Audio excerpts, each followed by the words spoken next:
नमस्कार, जनमत हरियाणा में आपका स्वागत है। मैं हूं कमलकांत। चर्चा करते हैं आज की बड़ी खबरों में। साथियों, चुनाव की प्रक्रिया 2024 के लिए एक तरह से कहें तो शुरू हो गई है। प्रक्रिया तो बहुत पहले से शुरू हो चुकी है। नामांकन की तिथि से ही शुरू हो जाती है, नोटिफिकेशन से ही शुरू हो जाती है। लेकिन जो असली रंग है वो तब जमता है जब वोटिंग होनी होती है। तो पहले राउंड की जो वोटिंग है वो 19 तारीख को होनी है और आज 5 बजे से चुनाव प्रचार रुक जाएगा उसके लिए। तो एक जो हिस्सा है वो पहले राउंड का कंप्लीट हो जाएगा। इसमें 102 सीटें हैं। सबसे ज़्यादा सीटें जो हैं वो तमिलनाडु में हैं, 39 सीटें। और उसके बाद कई राज्यों में जो हैं वो चुनाव होने हैं। लगभग 21 राज्यों में चुनाव होने हैं, जिनमें राजस्थान की 12 सीटों पर होने हैं, मध्य प्रदेश की 6 सीटों पर होने हैं, असम की 5 सीटों पर, उत्तराखंड की 5 सीटों पर, महाराष्ट्र की 5 सीटों पर, बिहार की 4 सीटों पर और उत्तर प्रदेश की 8 सीटों पर। और कई ऐसे राज्य हैं जहां की एक एक सीट पर चुनाव होने हैं।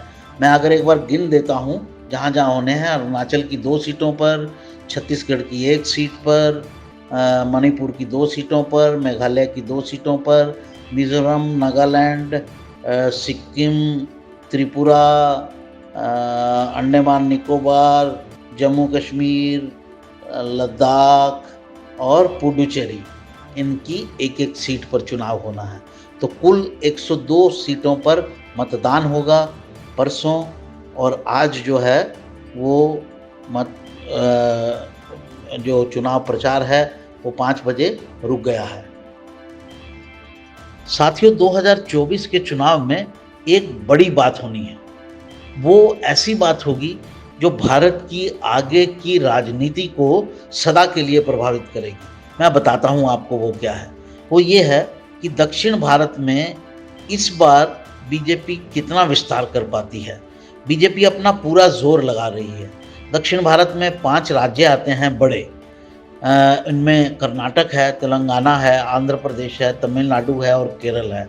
2 छोटे राज्य भी हैं, लक्षद्वीप है जहां 1 सीट है, अंडमान निकोबार है जहां 1 सीट है, पुडुचेरी है जहां 1 सीट है। लेकिन कुल ये 5 बड़े राज्य हैं। इनमें कर्नाटक में बीजेपी का डोमिनेंस ऑलरेडी हो चुका है। डोमिनेंस इस सेंस में कि वो वहाँ की एक बड़ी पार्टी ऑलरेडी बन चुकी है। तेलंगाना में भी उसने पिछली बार 4 सीटें जीती थी, अपनी प्रेजेंस मार्क की थी। इस बार उसे 6 सीटें जीतने की आस है। टोटल वहाँ 17 सीटें हैं, तो वहाँ पर भी पार्टी धीरे धीरे बढ़ रही है। लेकिन जो मुख्य इस बार देखने की बात है वो है तमिलनाडु। तमिलनाडु में टोटल 39 सीट्स हैं, 39 सीटें हैं, एक पुडुचेरी की सीट है। दोनों को मिला दिया जाए तो 40 सीटें हैं। और अगर वहाँ पर बीजेपी ने आज तक कोई एंट्री नहीं हुई है बीजेपी की, एक आधी बार अपने बूते 1 सीट जीती है या फिर अलायंस में 2, 3, 4 सीटें जीती हैं, लेकिन कोई अपना ज़्यादा प्रेजेंस वहाँ पे नहीं रहा है। इस बार उम्मीद की जा रही है कि बीजेपी वहाँ पे सीटें जीत सकती है। 3 सीटें से लेकर 7 सीटें, कुछ लोग इसे डबल फिगर भी बता रहे हैं।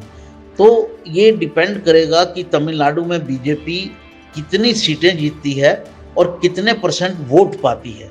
अगर वोट परसेंटेज 20 के आसपास हो गया या इससे ऊपर हो गया और सीटें अगर 5 से 7 हो गई और बीजेपी की एंट्री वहाँ हो गई, तो ये एक बहुत बड़ी बात होगी। क्योंकि तमिलनाडु एक ऐसा प्रदेश है जहाँ पर 40 सीटें हैं और 39 सीटें हैं, पुडुचेरी मिला के 40 सीटें हैं। और उसमें अगर बीजेपी को एंट्री मिल जाती है तो आगे की राजनीति भारत की हमेशा के लिए बदल जाएगी। अभी बीजेपी सत्ता में इसलिए आ रही है क्योंकि वो नॉर्थ इंडिया में कंप्लीट स्वीप करती है, और ये कंप्लीट स्वीप की स्थिति हर बार नहीं हो सकती।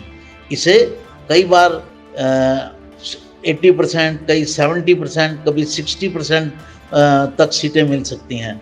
और तब ऐसी सीटें मिलें तो आपको बहुत बड़ा ज्योग्राफिकल एरिया चाहिए।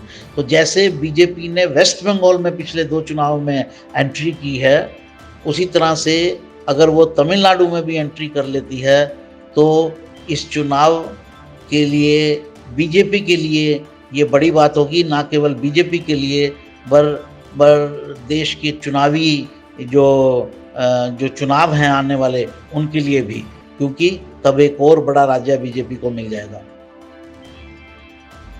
मित्रों, एनफोर्समेंट डायरेक्टोरेट की कार्रवाई कितनी बढ़ गई है, ये एक खबर में सामने आया है। खबर ये है कि मोदी सरकार के 10 सालों में जो एनफोर्समेंट डायरेक्टोरेट है उसने मनी लॉन्ड्रिंग की जो सर्चेस की हैं, जो ठिकानों के सर्च किए हैं, वो 86 गुना बढ़ गए हैं। और जो पैसे को पकड़ा गया है या असेट्स को अटैच किया गया है, संपत्ति को जब्त किया गया है, और जो आदमियों को जो क्रिमिनल हैं, अलेज्ड क्रिमिनल हैं, उनको जो पकड़ा गया है वो 25 गुना बढ़ गया है।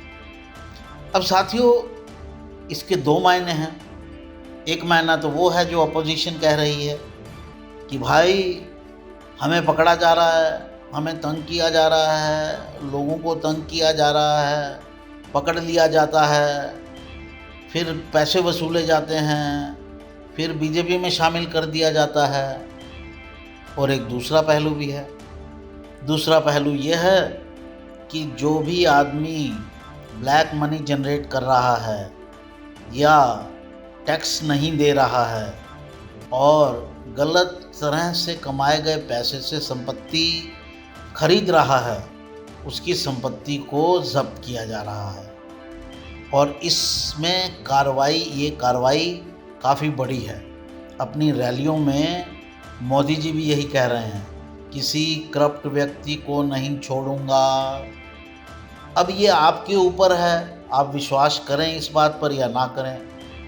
इंडिया ब्लॉक की बात पर विश्वास करें कि हमें प्रताड़ित किया जा रहा है, या मोदी जी की बात पर विश्वास करें कि हम तो करप्ट लोगों को पकड़ रहे हैं। लेकिन एक सवाल ज़रूर उठता है कि साहब, अगर आप गलत काम कर ही नहीं रहे तो आपके यहाँ छापा क्यों पड़ रहा है?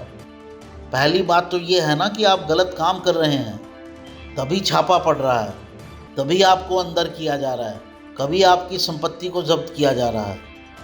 तो ना गलत काम कीजिए, ना किसी जाल में फंसिए। साथियों, ऐसा चुनाव कहीं नहीं हो रहा होगा।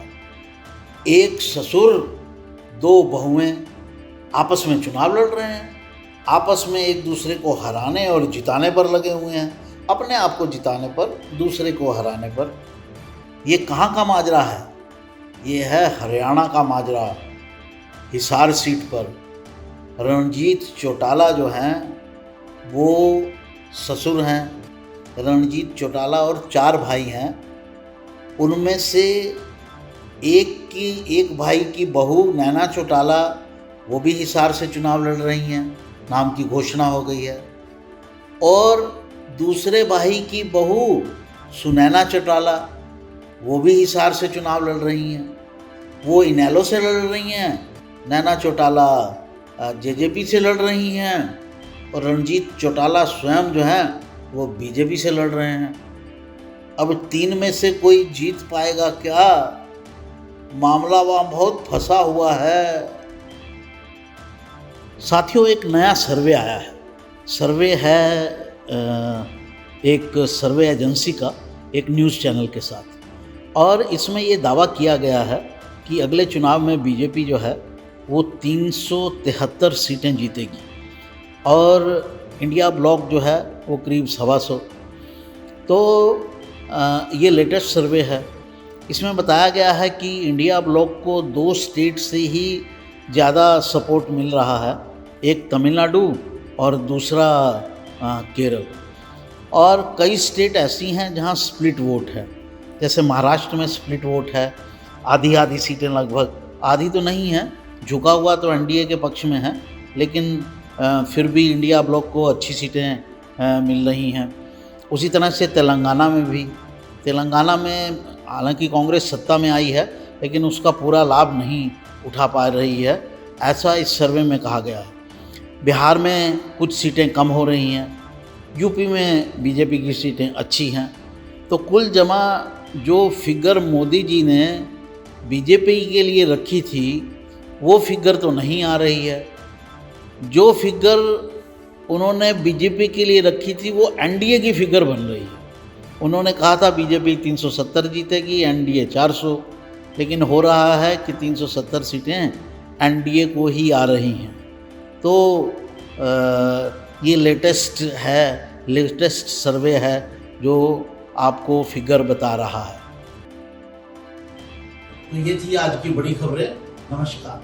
हरियाणा की हर राजनीतिक खबर के विश्लेषण के लिए हमारे चैनल जनमत हरियाणा को लाइक, शेयर और सब्सक्राइब करना ना भूलें।